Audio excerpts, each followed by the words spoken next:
नमस्कार दोस्तों, मैं गौरव शर्मा। आज हम सीखेंगे कैलेंडर। कैलेंडर सीखना इसलिए ज़रूरी है जिससे हम ये पता कर सकते हैं कि हमारी एज क्या चल रही है। ठीक है, हम इस समय किस टाइम पे हैं, ठीक है, कौन सा टाइम पीरियड चल रहा है। इसलिए कैलेंडर के बारे में थोड़ा सा ज़रूरी होता है सीखना। कैलेंडर की बात करते हैं तो कैलेंडर आया कहाँ से, कैसे इसकी शुरुआत हुई। तो देखिए, कैलेंडर के लिए कई लोग आए, कई लोगों ने अपनी बातें रखी कि कैलेंडर इस डेट से ऐसा है, लेकिन लोगों ने अपनी अपनी बातें रखी, लेकिन कहीं ना कहीं कैलेंडर क्या होता गया, फेल होता गया।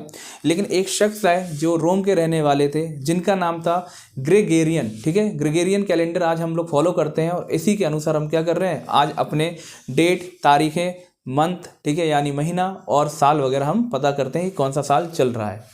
तो चलिए बात कर लेते हैं। सबसे पहले ग्रेगोरियन ने क्या बताया, तो जरा सुनिए। सबसे पहले आए ग्रेगोरियन।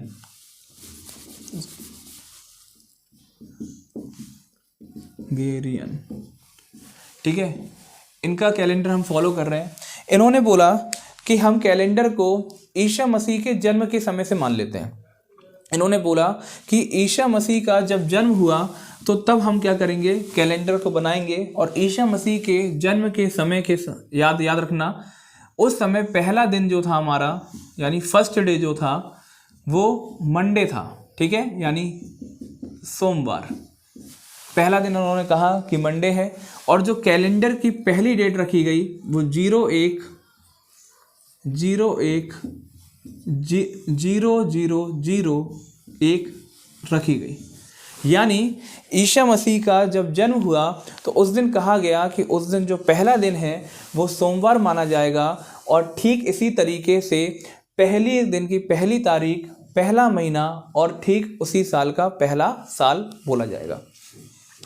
अब आपको थोड़ा सा और बता दें कि ईसा मसीह का जन्म तो इस दिन हुआ, तो ईसा मसीह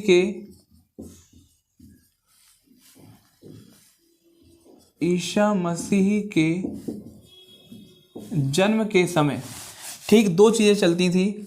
एक पहले चलता था BC, यानी ठीक ईसा मसीह के जन्म के पहले के समय को हम लोगों ने BC नाम दिया, यानी जिसे बोला जाता है बिफोर क्राइस्ट। और ठीक इसी तरीके से ईसा मसीह के जन्म से लेकर अभी तक का जो युग चल रहा है उसको अपन बोलते हैं AD। ठीक है, जिसे नॉर्मली लैंग्वेज में ईसवी बोला जाता है। ये बोला जाता है आपका BC मतलब ईसा पूर्व, और ये बोला जाता है आपका ईसवी।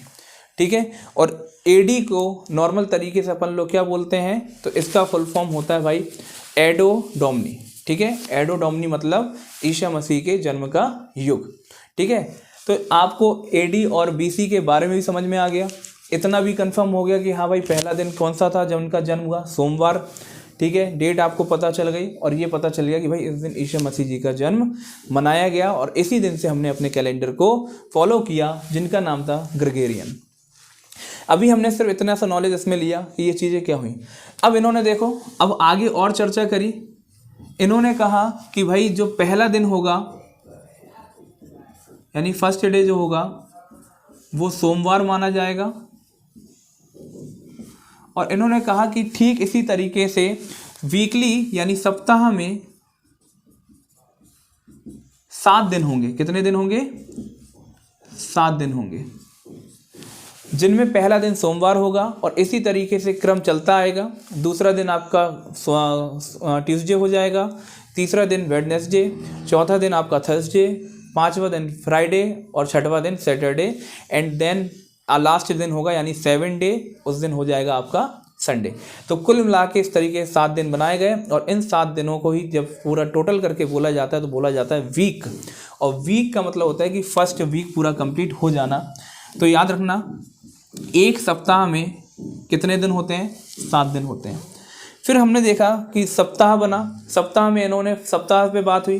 फिर उन्होंने कहा साल को कैसे माना जाए, तो उन्होंने कहा कि भाई एक वर्ष में अगर एक वर्ष पूरा बताना है, यानी 1 ईयर बताना है आपको, तो इसका मतलब है कि इसमें 12 महीने होंगे, यानी 12 मंथ माने जाएंगे। ठीक है, इन्होंने महीनों के नाम दिए। ठीक है, जो जनवरी से लेकर पूरे दिसंबर तक अपन फॉलो करते हैं। तो एक वर्ष में 12 महीने होते हैं। अब एक वर्ष की बात हो गई, ठीक है, जिसमें अपन को ये पता चल गया कि 12 महीने होते हैं और इनके दिनों की भी तारीखें यानी फिक्स, इसमें थोड़ी सी दिनों में जरूर उलझन हुआ कि किस दिन में कितने दिन कैसे रखे जाएंगे, तो उस पर भी चर्चा करी गई। तो देखिए ऐसा है, थोड़ा बहुत आप लोगों को बता देते हैं नॉर्मल तरीके से कि किस चीज़ों पर इनका कैलेंडर भी फेल होने के कगार पर आया। जैसे कि एक तो इन्होंने जब टाइम पीरियड किया तो एक इन्होंने कहा कि 365 दिन का क्या किया जाएगा, पूरा एक साल माना जाएगा। लेकिन इन्होंने ये जो दिन बनाया इसमें क्या हुआ कि ठीक चौथे वर्ष में प्रॉब्लम होने लगी, जहां पर एक दिन एक्स्ट्रा आ रहा था, यानी इनका कैलेंडर फेल हो रहा था, जिसकी वजह से 366 दिन होने लगे। यानी हम देख रहे हैं इसमें एक दिन एक्स्ट्रा आ रहा था। तो एक दिन एक्स्ट्रा आने का रीज़न क्या था, तो जरा थोड़ा सा सुनिए। देखिए मैं अभी सिर्फ आपको एक कैलेंडर की नॉर्मली तरीके से संक्षेप में एक हिस्ट्री बताने की कोशिश कर रहा हूँ, थोड़ा बहुत आपको समझ में आ जाए। यहाँ पर इन्होंने कहा कि एक दिन में 24 घंटे होते हैं। क्या बोला मैंने कि एक दिन में इन्होंने बोला कि 24 घंटे होते हैं, लेकिन सच्चाई यह है कि एक दिन में 24 घंटे होते ही नहीं है। एक दिन में जो टाइमिंग है वो टाइमिंग है आपकी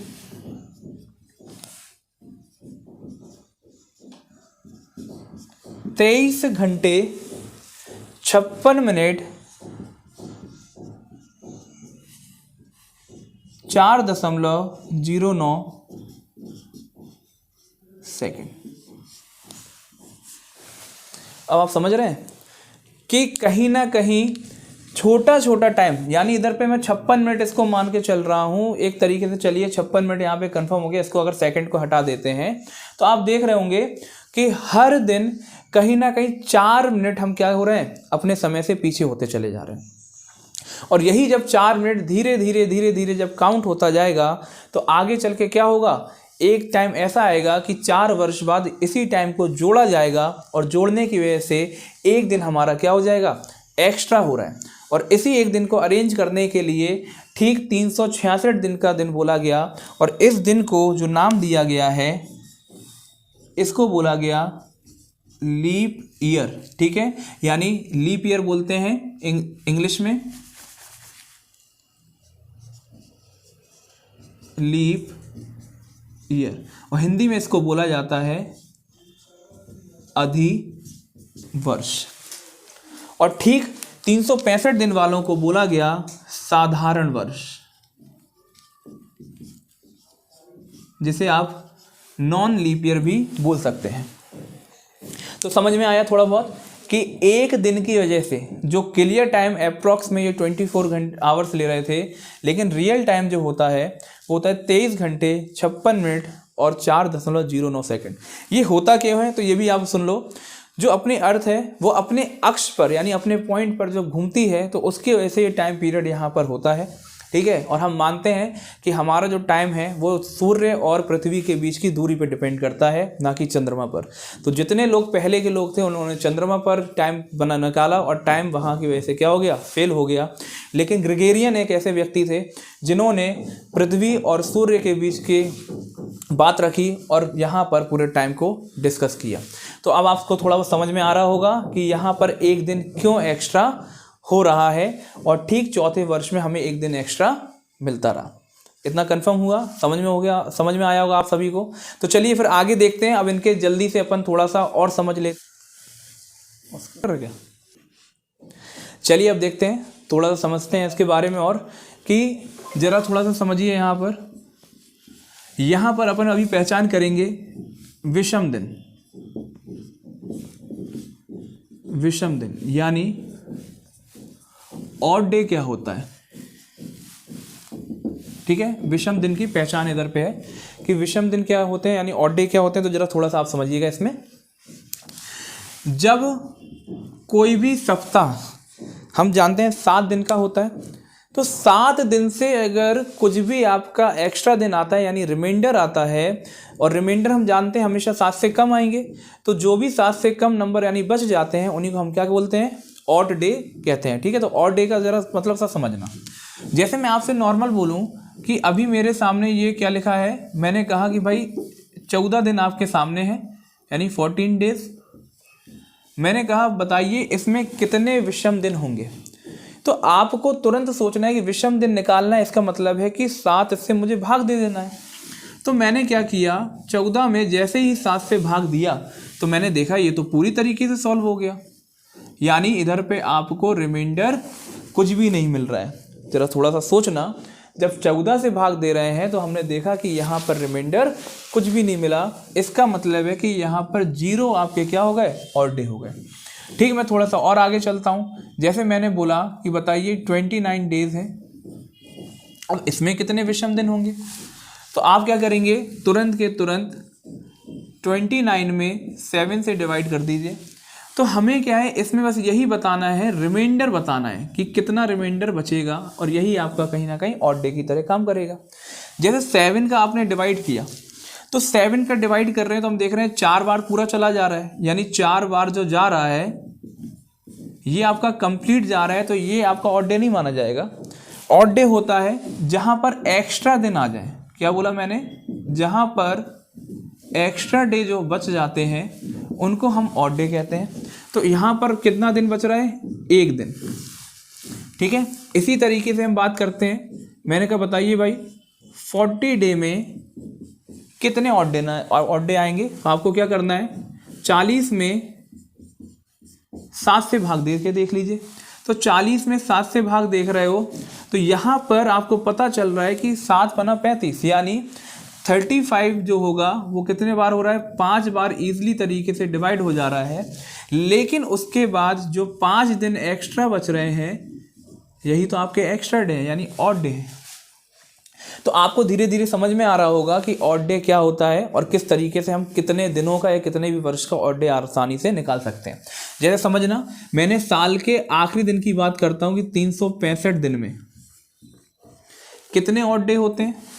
तो देखिए 365 में अगर आप जब 7 से भाग करेंगे तो इसका मतलब है, इसको जब डिवाइड किया तो देखिए 7 पना 35 और इधर पे 1 बचा यानी 15।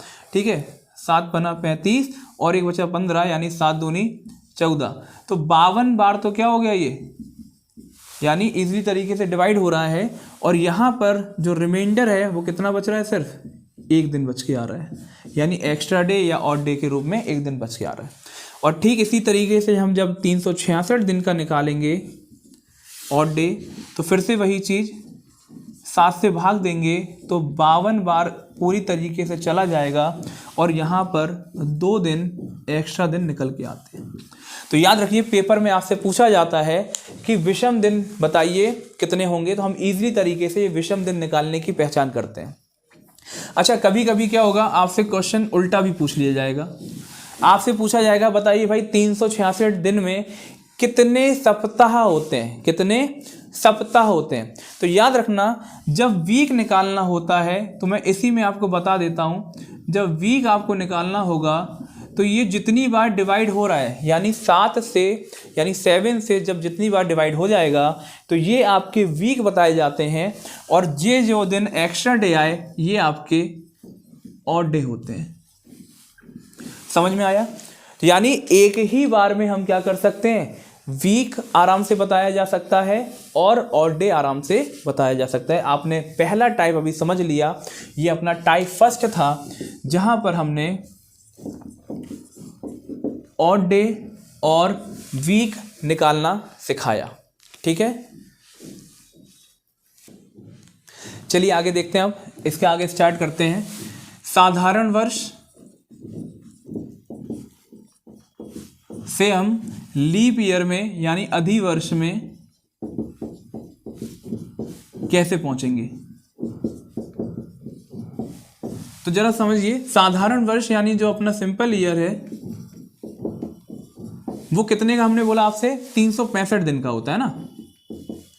और अधिवर्ष जो है ये 366 दिन का हो रहा है। ऐसा क्यों हो रहा है कि एक दिन क्यों हो रहा है, तो इसके बारे में थोड़ी सी चर्चा कर लेते हैं।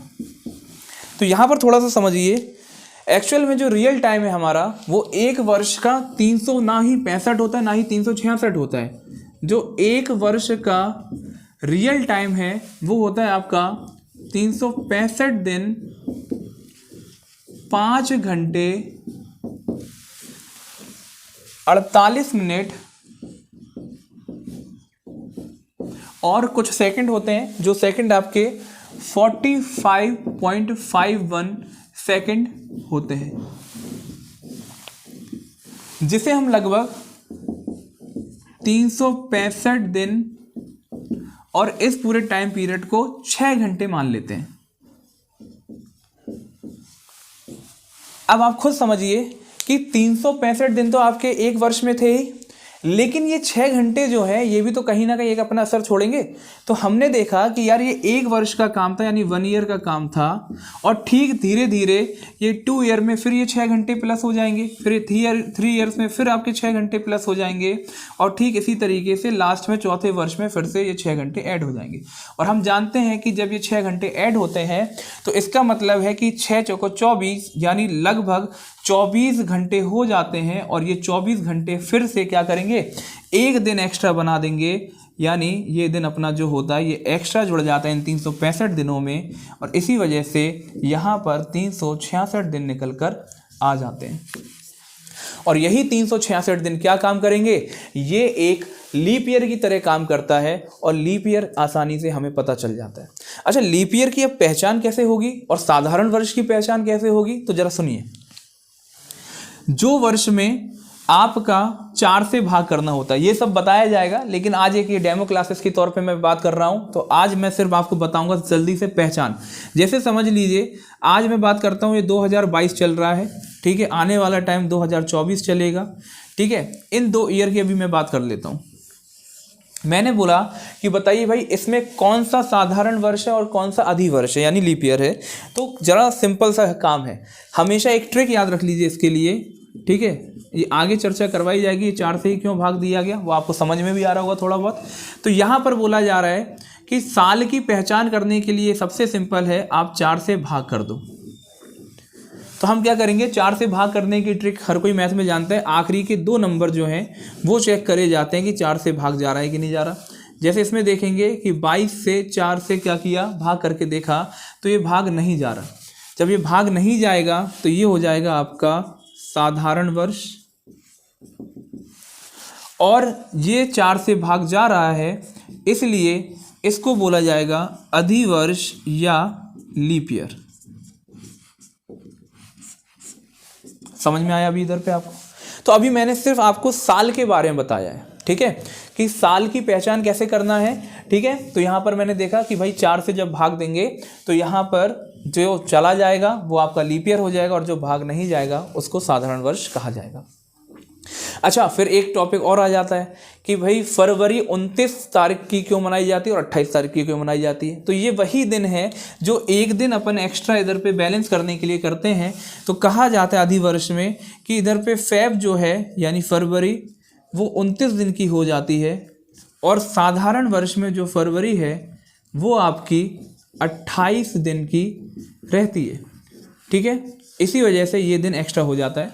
तो हमने सिंपल सा सीखा, लीप ईयर की अगर बारे में बोला जाए तो मैं बोलूँगा कि वह वर्ष जिसमें 4 से भाग देने पर, ठीक है, पूरी तरीके से चला जाए तो वो लीप ईयर होता है, और इसमें फरवरी 29 दिन की होती है।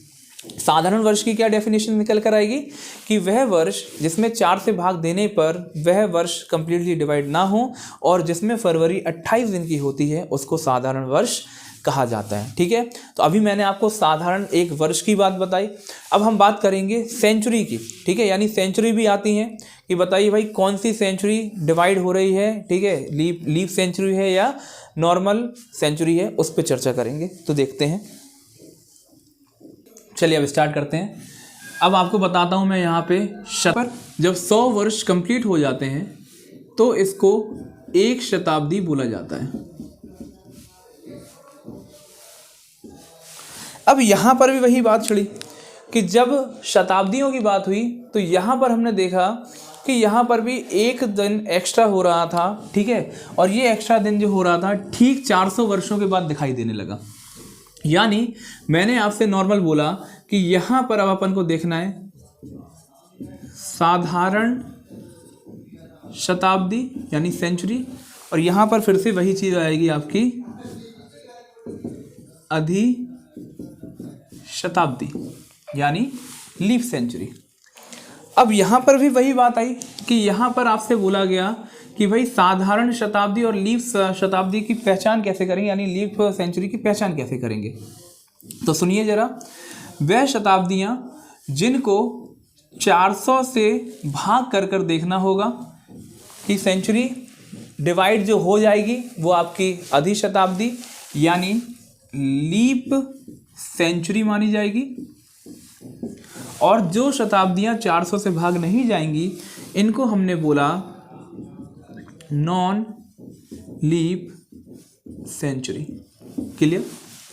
शताब्दी क्या होती है तो जरा सुनिए, जैसे कि मैं बात करूं आपसे 1600, 1700, 2000, 1900, 2500, तो हम देख रहे हैं ये क्या है जिसमें लास्ट में सब में 00 दिखाई दे रहे हैं, तो इनको शताब्दियां बोला गया। अब इन शताब्दी की पहचान कैसे हुई, तो वही चीज़ 400 से भाग करके देखना होता है इसमें कि जो शताब्दियां 400 से भाग चली जाएंगी वो आपकी लीप सेंचुरी हो जाएगी, और जो 400 से भाग नहीं जाएगी वो आपकी साधारण शताब्दी हो जाएगी। अब देखिए इसमें भी वही बात आई कि इसमें फरवरी 29 की होती है, ठीक है।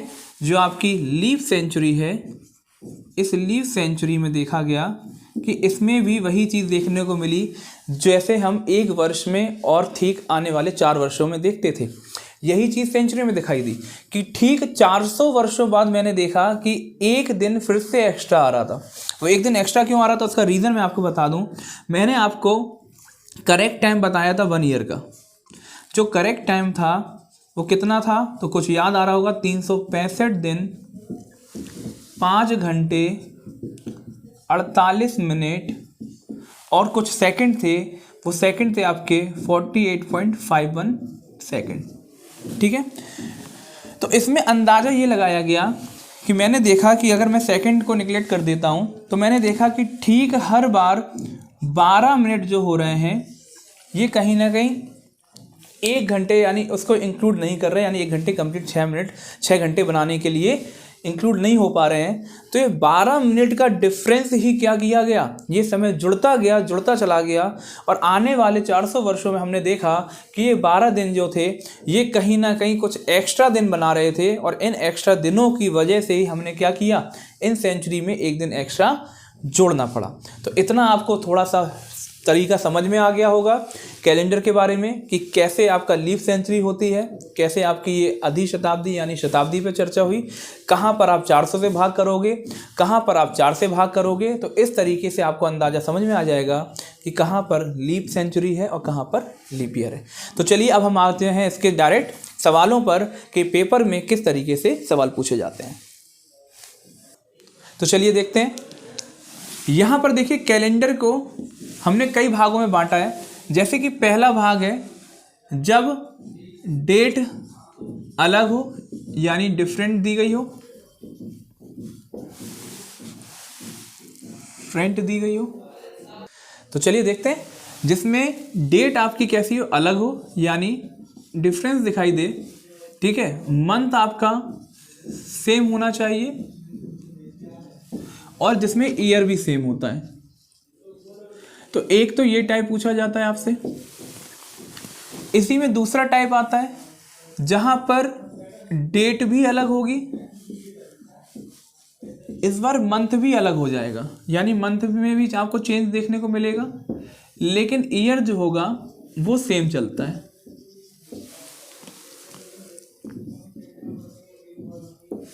ठीक इसी तरीके से एक तीसरा टाइप आएगा जहां पर डेट भी अलग दिखे,